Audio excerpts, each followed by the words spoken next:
ആ ഒക്കെ കൂടി തേമ്പിയൂടെ. ഒന്ന് എളുപ്പം നോക്ക, എന്നോ നാളെ ആയിട്ട് മാർബിളേരൻ വരും. ഇങ്ങനെ വെച്ച് വരുത്തി എന്നത്തെ അത് ആലോചിച്ചിട്ട. നിങ്ങൾ 5 ആളുണ്ടാവും പറഞ്ഞിട്ട് 4 ആളുള്ളൂ. നിങ്ങളെന്താ കോയനെ പറ്റിച്ചിലടങ്ങിയോ? എല്ലാം സിഗരറ്റ് സംസോന്റെ അടുത്തുണ്ടാവും. ഇത് എന്റെ പെരപ്പണിയാണ്, അതെനിക്ക് ബോധണ്ടോ? എന്നിട്ടാ കള്ളപ്പന്നി സിഗരറ്റ് കളിച്ചവര് പറക്കിട്ട്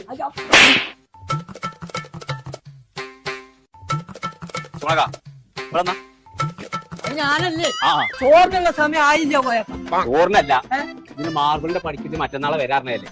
എന്നിട്ട് തേപ്പരപ്പം നടക്കുക. നിങ്ങൾക്ക് പ്രീമിയം സാധനം വില കുറഞ്ഞായിട്ട് കിട്ടണമെന്ന് പറഞ്ഞാൽ നടക്കല്ലേ? അത് ഏത് കാലത്ത് കിട്ടാൻ എനിക്ക് എന്റെ കുടുംബത്തിലും ചെലവ് കഴിഞ്ഞോണ്ട്. അങ്ങനെ ഒരു കട കണ്ടെത്തി ഞാൻ. അതെവിടെ? രാമനാട്ടുകാരെ യൂണിവേഴ്സിറ്റി റോഡില്ലേ, അവിടെ കാക്കഞ്ചേരിയില് ആ ലോയൽ സ്റ്റോൺ എന്ന് പറഞ്ഞ ഒരു ഷോപ്പ് ഉണ്ട്.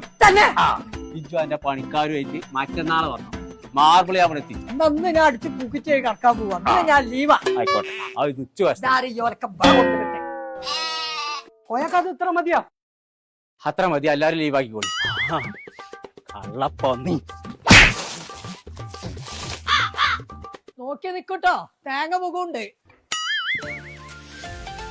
പൊന്നാർ ചങ്ങായിമാരെ എത്ര തോനെ മുന്തിയ സാധനങ്ങൾ വെറുതെ കൊടുക്കുമ്പോൾ കൊടുത്തിട്ട് നാട്ടുകാർ അറിഞ്ഞിട്ട്. ഇതൊക്കെ അല്ലേ നാട്ടുകാരോട് പറയണ്ടേ? പ്രീമിയം ക്വാളിറ്റി മാർബിൾസ് ഒക്കെ കുറഞ്ഞ പൈസക്ക് കിട്ടണമെന്നുണ്ടെങ്കിൽ ഇങ്ങോട്ട് പോകുന്നോളൂ. ലൊക്കേഷൻ വരുന്നത് കാക്കഞ്ചേരി.